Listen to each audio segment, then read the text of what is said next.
नमस्कार दोस्तों, स्वागत है आपका BMJ एकेडमी में।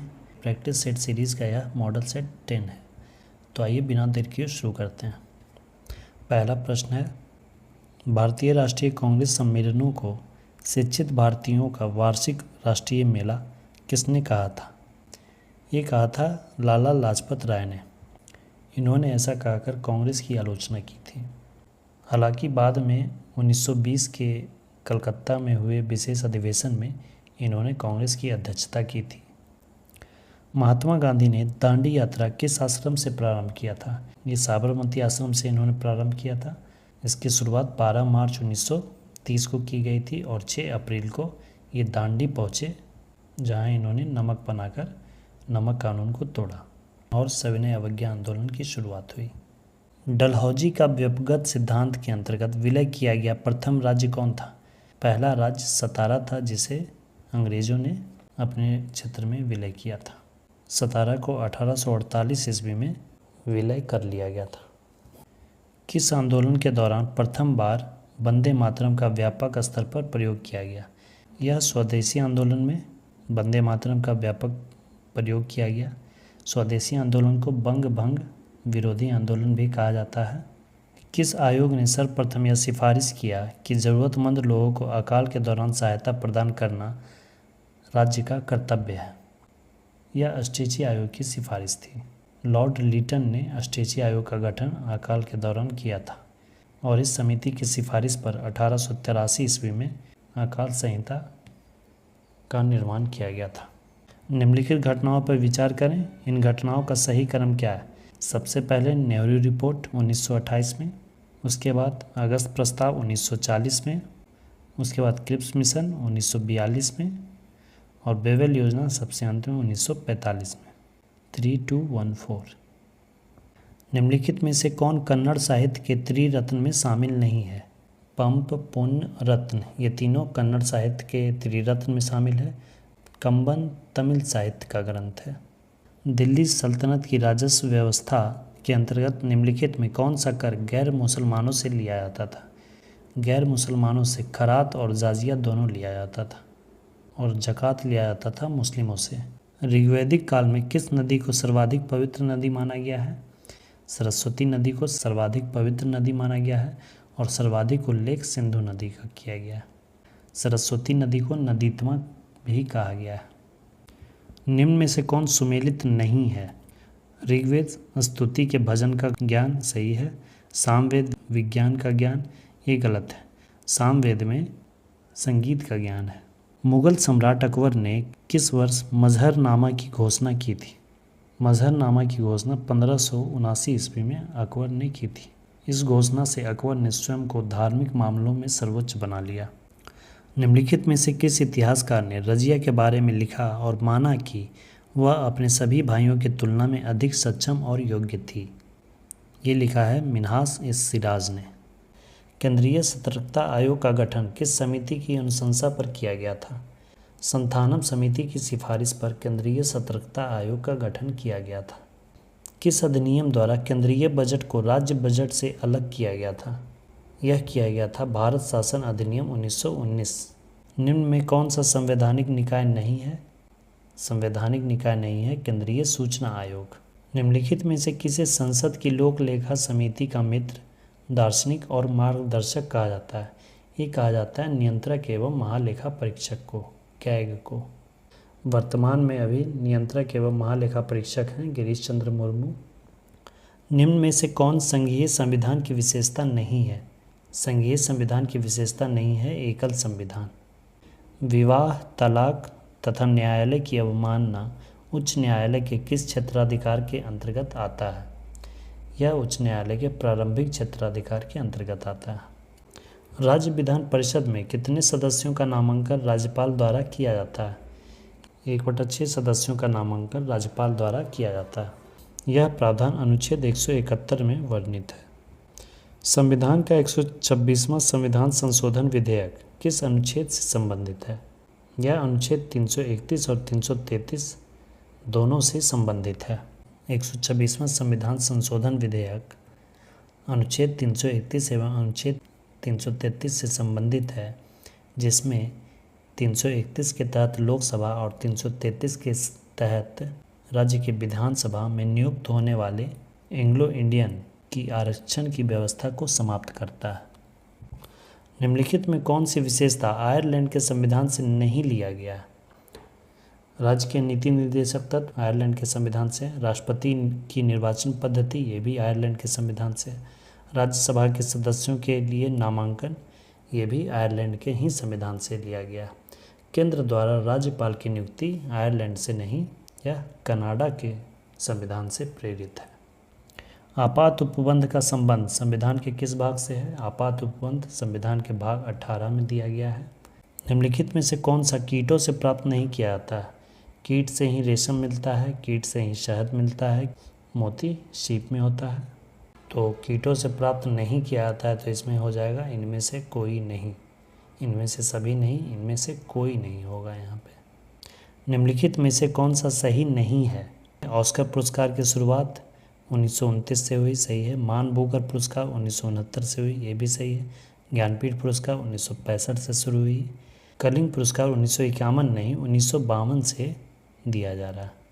रविन्द्रनाथ टैगोर की गीतांजलि किसका संग्रह है? यह कविताओं का संग्रह है। निम्नलिखित में से किस शहर को भारत का शून्य मील केंद्र के नाम से जाना जाता है? यह महाराष्ट्र के नागपुर शहर को कहा जाता है। भारत में सूचना का अधिकार अधिनियम कब अधिनियमित किया गया? यह 15 जून 2005 को अधिनियमित किया गया और 12 अक्टूबर 2005 से लागू कर दिया गया था। संयुक्त राष्ट्र सुरक्षा परिषद के अस्थायी सदस्यों की कार्य अवधि कितनी होती है? इनकी कार्य अवधि होती है मात्र 2 वर्ष। संयुक्त राष्ट्र सुरक्षा परिषद में 15 सदस्य देश होते हैं, जिसमें कि 5 अस्थायी सदस्य हैं।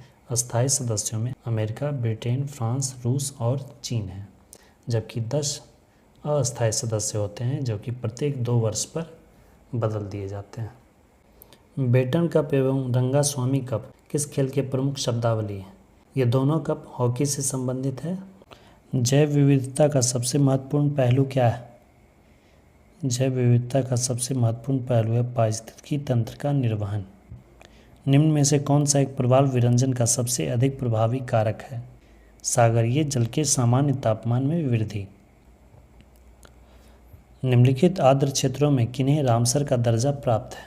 नंदा झील, पीचम्बरम मैंग्रोव, बखीरा वन्यजीव, चिल्का झील। इन सबों को आर्द्रभूमि रामसर का दर्जा प्राप्त है।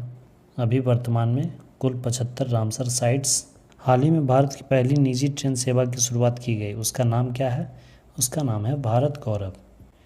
भारतीय राष्ट्रीय राजमार्ग प्राधिकरण ने किस राष्ट्रीय राजमार्ग पर विटुमिनस कंक्रीट सड़क का निर्माण कर गिनीज वर्ल्ड रिकॉर्ड बनाया है? यह बनाया गया है NH 53। नामसाई घोषणा पत्र का संबंध किस राज्यों से है? यह असम और अरुणाचल प्रदेश से संबंधित है। किस मंत्रालय द्वारा मिशन शक्ति की शुरुआत की गई है? यह महिला एवं बाल विकास मंत्रालय द्वारा मिशन शक्ति की शुरुआत की गई है। अग्निपथ रक्षा योजना के अंतर्गत कितनी अधिकतम आयु के आवेदक उम्मीदवार हो सकते हैं? यह अधिकतम आयु 21 वर्ष रखी गई है।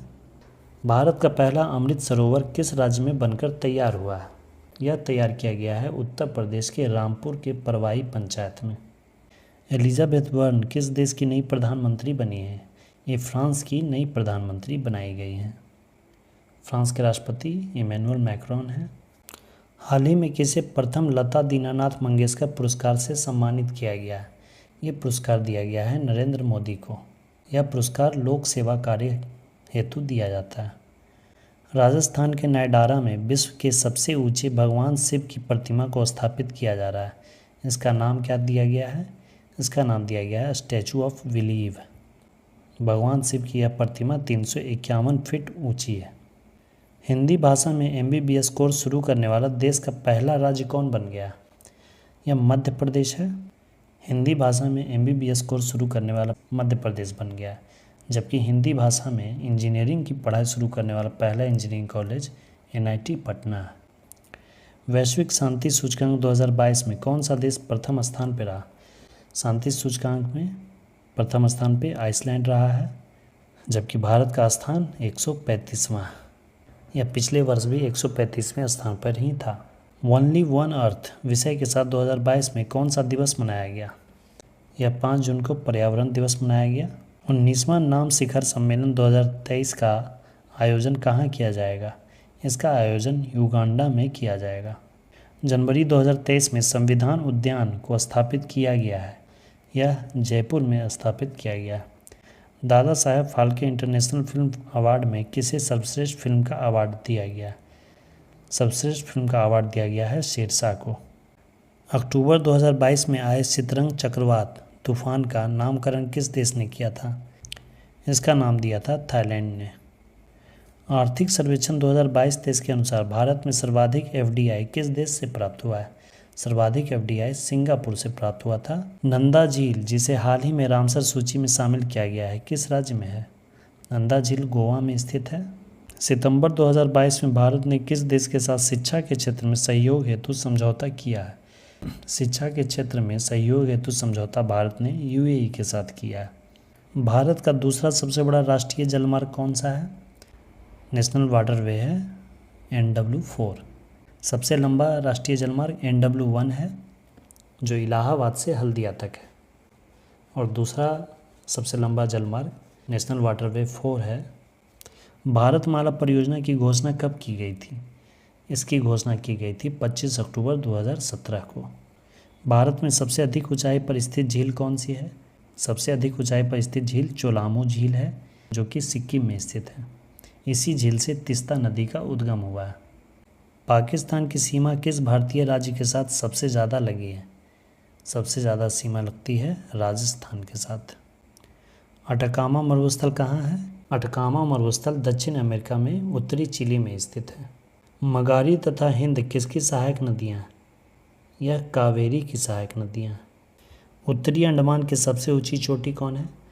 उत्तरी अंडमान की सबसे ऊंची चोटी है सैडल पीक। चावल उत्पादन में भारत का कौन सा राज्य प्रथम स्थान रखता है? चावल उत्पादन में अग्रणी राज्य पश्चिम बंगाल है। भारत का कौन सा राज्य 100% विद्युतीकरण रेलवे नेटवर्क वाला भारत का पहला राज्य बन गया है? ये बन गया है हरियाणा। हाल ही में सारा थॉमस का निधन हो गया। उनका संबंध किस क्षेत्र से था? सारा थॉमस लेखिका थी। वार एंड वुमेन पुस्तक के लेखक कौन है? वार एंड वुमेन पुस्तक के लेखक डॉक्टर M.A. हसन हैं।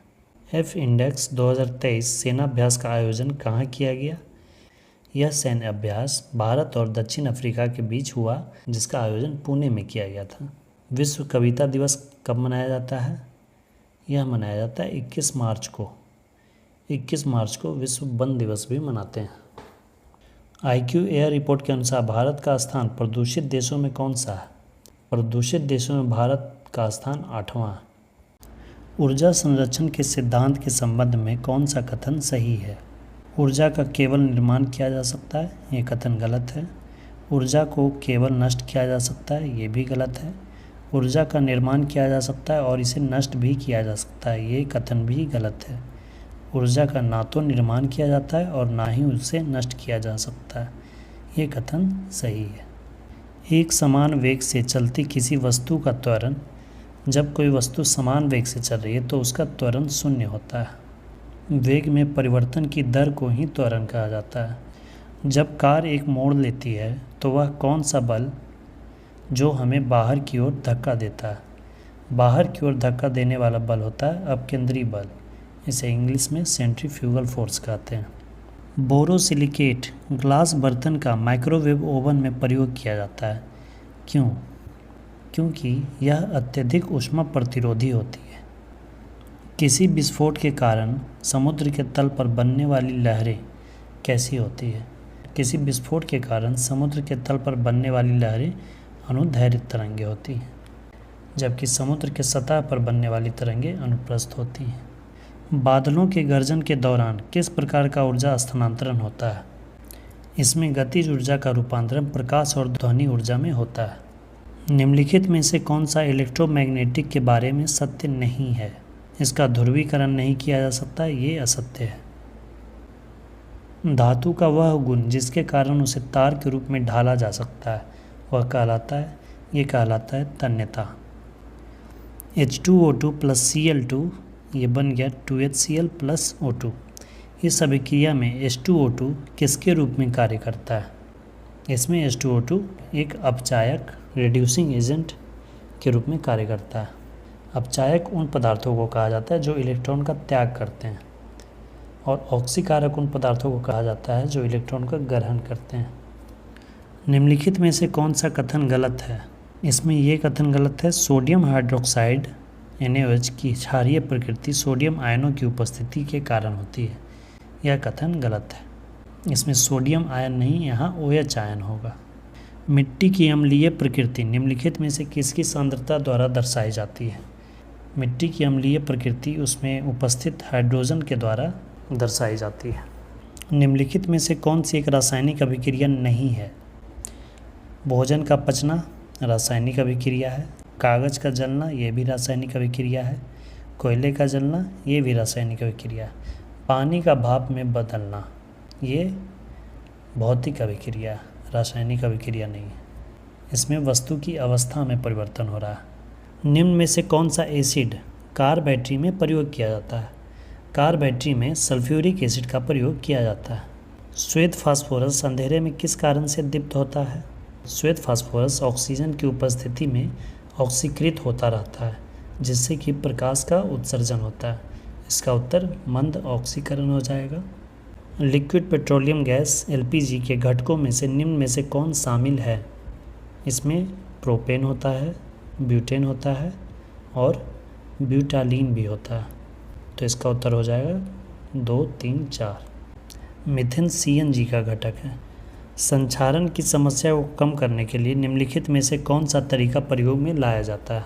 संक्षारण की समस्या को कम करने के लिए धातुओं में हम पेंटिंग कर सकते हैं, उस पर गैल्वेनाइजेशन कर सकते हैं, जस्ता का परत चढ़ा सकते हैं, उसका एनोडीकरण किया जा सकता है और मिश्रित धातु बनाया जा सकता है। इलेक्ट्रोलाइसिस नहीं किया जाता है। इलेक्ट्रोलाइसिस द्वारा संक्षारण नहीं रोक सकते हैं। मसूड़ों में रक्तस्राव, दांतों का गिरना, अस्थियों का भंगुर होना एवं घाव भरने में देरी निम्नलिखित में से किस विटामिन की कमी से होता है? मसूड़ों में रक्तस्राव, दांतों का गिरना यानी कि स्कर्वी रोग जो कि विटामिन C की कमी से होता है। घाव भरने में देरी यह भी विटामिन C की कमी से ही होता है। अस्थियों का भंगुर होना ये भी विटामिन C की कमी से होता है।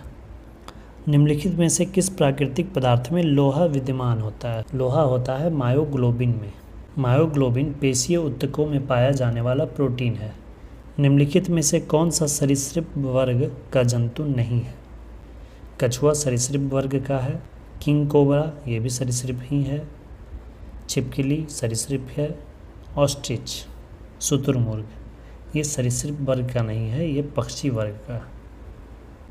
निम्नलिखित कथनों पर विचार कीजिए। हमारे दंत क्षय हेतु अम्ल जिम्मेदार होते हैं। दांतों के मध्य फंसे खाद्य पदार्थ अम्ल निर्मोचित करने में सहायक होते हैं। इनमें से कौन से कथन सही है? दोनों ही कथन सही हैं। एम्फीसाइमा निम्नलिखित में से किसे प्रभावित करता है? यह फेफड़ों को प्रभावित करता है। निम्नलिखित में से कौन सा सुमेलित नहीं है? आयोडीन 123 मोतियाबिंद का उपचार यही सुमेलित नहीं है। कोबाल्ट 60 का उपयोग कैंसर के उपचार में किया जाता है। कोबाल्ट 32 का उपयोग ल्यूकेमिया थेरेपी में और फास्फोरस 32 का उपयोग रक्त प्रवाह के अनुरेखण में। पहला ऑप्शन ही गलत है। निम्नलिखित में से कौन एक जड़ नहीं है? गाजर जड़ है, मूली जड़ है, सलजम भी जड़ है, आलू क्या है? तना है। निम्नलिखित में से कौन से रासायनिक यौगिक तंबाकू के धुएं में पाए जा सकते हैं? तंबाकू के धुएं में निकोटीन होता है, कार्बन मोनोऑक्साइड भी होता है और साइनाइड भी होता है। यह तीनों ही तंबाकू या सिगरेट में पाए जाते हैं। रिसर्च में पाया गया है कि तंबाकू के धुएं में 4000 से अधिक रसायन होते हैं, जिनमें से 69 रसायन ऐसे हैं जो कि कैंसर का कारण बनते हैं। किसी वायरस में उत्परिवर्तन म्यूटेशन किस कारण होता है? वायरस में म्यूटेशन इसके आनुवांशिक द्रव्य में परिवर्तन के कारण होता है। निम्नलिखित में से किसने घाटा वित्तीयन के विचार की सबसे पहले चर्चा की थी? इसकी चर्चा सबसे पहले की थी जॉन मैनार्ड केन्स ने। निम्नलिखित में से किसे विदेशी प्रत्यक्ष निवेश के रूप में समझा जाएगा? भारत में शैक्षिक संस्थान स्थापित करने वाला कोई विदेशी तत्व ये FDI में माना जाएगा। अल्प विकसित अर्थव्यवस्था की विशेषता निम्नलिखित में से कौन सी है? प्रति व्यक्ति निम्न आय, ये होगा। निम्न आश्रितता अनुपात, ये नहीं है। पूंजी निर्माण की उच्च दर, ये भी नहीं है। प्राथमिक क्षेत्र में अधिक कार्यबल, ये भी होगा। तो 1 और 4 इसका उत्तर हो जाएगा। प्राथमिक क्षेत्र में अधिक कार्यबल और प्रति व्यक्ति निम्न आय। भारतीय जनजातीय सहकारी विपणन विकास परिसंघ ट्राइफेड का गठन कब किया गया था? ट्राइफेड का गठन किया गया था 1987 ईस्वी में। इसका उद्देश्य जनजातियों को अपने उत्पादों को बेचने और उसका सही मूल्य दिलाने के लिए था। भारतीय औद्योगिक वित्त निगम IFCI द्वारा ऋण उपलब्ध करवाता है निजी क्षेत्र के उद्यमों को, सहकारी क्षेत्र के उद्यमों को, विदेशी व्यापार के लिए नहीं। तो इसका उत्तर हो जाएगा A और B। आइए अब गणित के प्रश्नों को हल करते हैं। एक नल किसी बाल्टी का 4/9 भाग 1 मिनट में भर देता है, तो बाल्टी का शेष भाग भरने में नल को कितना समय लगेगा? दिया हुआ है कि बाल्टी का 4/9 भाग 1 मिनट में भर देता है, तो एक भाग भरने में कितना समय लगेगा? 9/4 मिनट। तो शेष भाग कितना है? 4/9 भाग भरा जा चुका है, तो शेष भाग कितना हो जाएगा? 1 में 4/9 घटा देंगे तो कितना आ जाएगा? 9 - 4 5/9। जब एक भाग भरने में इतना समय लगता है तो 5/9 भाग भरने में कितना समय लगेगा? वो क्या करेंगे, इसमें अब गुना कर देंगे। 9/4 गुना 5/9 इतना मिनट। ये 9 से 9 कैंसिल, आ गया 5/4। तो इसे 1.1/4 मिनट भी लिख सकते हैं। ऑप्शन में कोई भी नहीं है तो इनमें से कोई नहीं उत्तर हो जाएगा इसका। एक वस्तु के अंकित मूल्य पर 15% बट्टा देने के बाद 20% लाभ होता है। यदि वस्तु का क्रय मूल्य 153 रुपये हो तो वस्तु का अंकित मूल्य ज्ञात करें। देखिए, कह रहा है कि 20% का लाभ हुआ है और क्रय मूल्य दिया हुआ है, वस्तु का कॉस्ट प्राइस दिया हुआ है 153 रुपया। प्रॉफिट कितना है? 20% का। तो SP क्या हो जाएगा? 153 प्लस 153 का 20%, 0 0 कैंसिल, तो ये आ जाएगा 153 प्लस 30.6, यानी कुल मिलाकर 183.6 रुपये। तो इतने रुपये में इसे इस वस्तु को बेचा गया। अब कह रहा है कि 15% का छूट दिया गया था। किस पे छूट दिया गया था? अंकित मूल्य पे। अंकित मूल्य जितना था उस पर 15% का छूट दिया गया, और वह 15% छूट देने के बाद 183 रुपये 60 पैसे में उसे बेचा गया। तब उसे जाकर 20% का लाभ हुआ। तो अब हम मान लेते हैं जो MRP है वो X रुपये है और डिस्काउंट दिया गया है कितना? 15% का।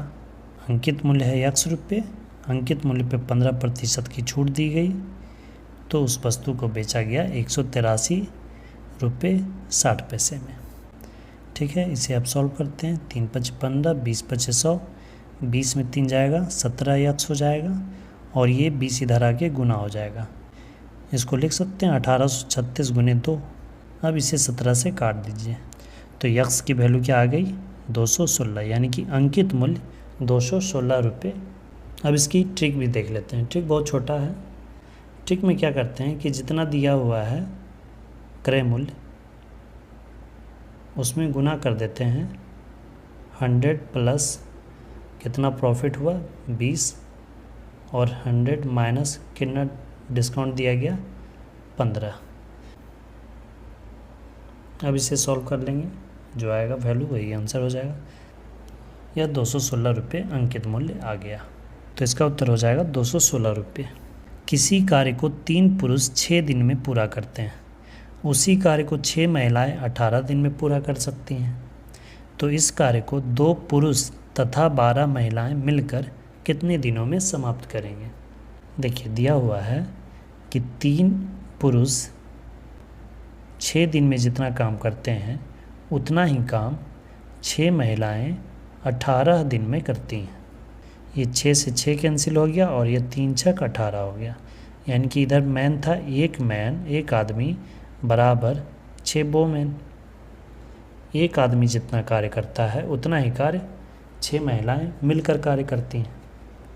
तो अब पूछा जा रहा है कि 2 पुरुष 12 महिलाएं मिलकर वह काम कितने दिनों में करेंगी।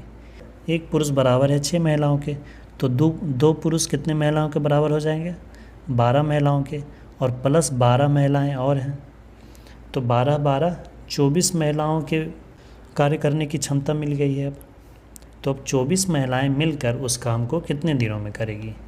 अब इधर दिया हुआ है कि 6 महिलाएं 18 दिन में काम करती हैं, तो एक महिला कितना दिन में करेगी, 18 गुने 6 दिनों में। तो अब 24 महिलाएं कितने दिनों में कार्य करेगी, 18 गुने 6 और बटा 24, 6 चक 24, 9 बटा 2, तो इसका उत्तर हो जाएगा 4.5 दिन। समान लंबाई की 2 रेलगाड़ियां एक दूसरे के समानांतर पटरियों पर एक ही दिशा में क्रमशः 56 किलोमीटर प्रति घंटा तथा 46 किलोमीटर प्रति घंटा की चाल से जा रही है।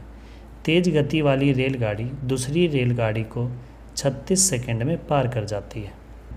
ये जो 56 किलोमीटर प्रति घंटा से चल रही है वो 46 किलोमीटर प्रति घंटा की चाल से चलने वाली रेलगाड़ी को 36 सेकंड में पार कर लेती है।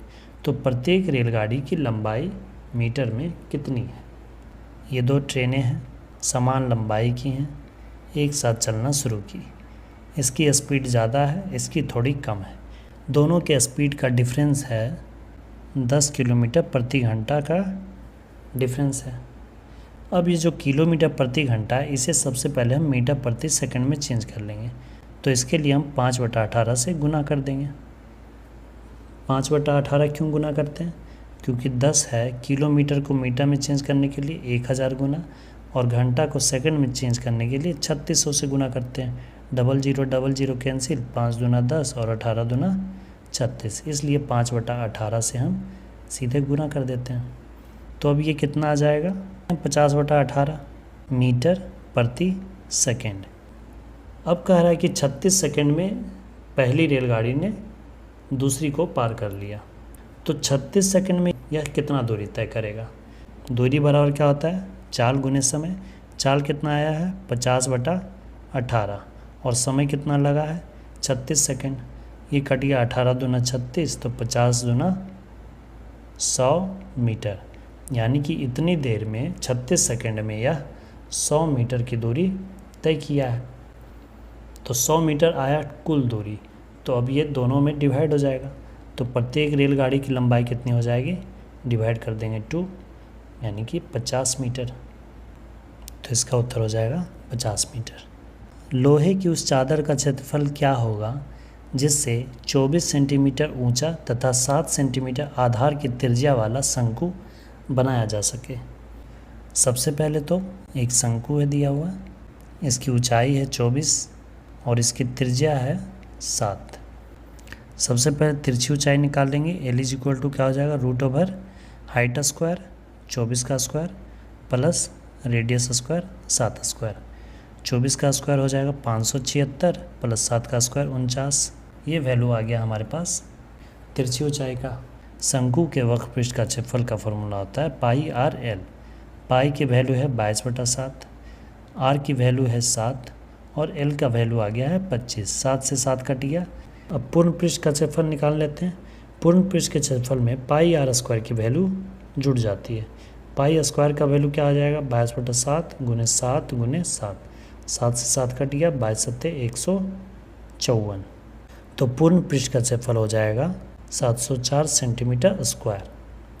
ये आ गया पूर्ण पृष्ठ का क्षेत्रफल, और ये सिर्फ है वक्र पृष्ठ का क्षेत्रफल, तो इसका उत्तर हो जाएगा 704 सेंटीमीटर स्क्वायर। ये था दोस्तों बिहार दरोगा प्रैक्टिस सीरीज़ का 10वां मॉडल सेट। और दोस्तों यदि गणित के प्रश्नों को आप चाहते हैं कि मैं वाइट बोर्ड पर बताऊं, तो इसके लिए भी आप ज़रूर कमेंट करें। मैं कोशिश करूंगा कि गणित और रीजनिंग के प्रश्नों को वाइट बोर्ड पर बताऊं। वीडियो को अंत तक देखने के लिए धन्यवाद दोस्तों। जय हिंद।